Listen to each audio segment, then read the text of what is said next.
Ito na yung papunta sa amin. Yun ang daanan. Left side, bahay ni ate. Pasok tayo nga sa gate.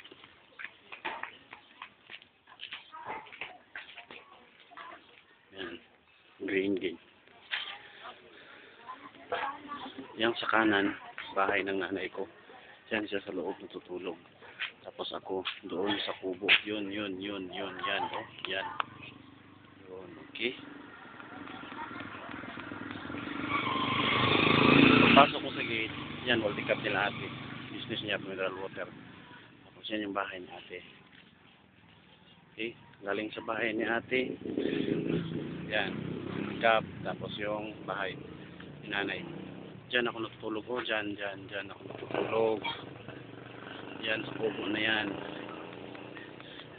Ikot tayo ha, para makita mo ang natulog. Ikot. Yan. Yan, kubo ko.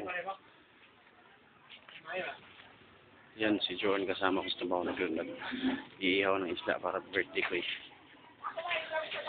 Yan, ang kubo ko. Tapos, yan ang kapatid ni nanay ko. Yan. Diyan kami kumakain. Yan ang yaya ni Ate Joan. Tapos si nanay nandun sa loob. Kitchen. Yan, nanay ko.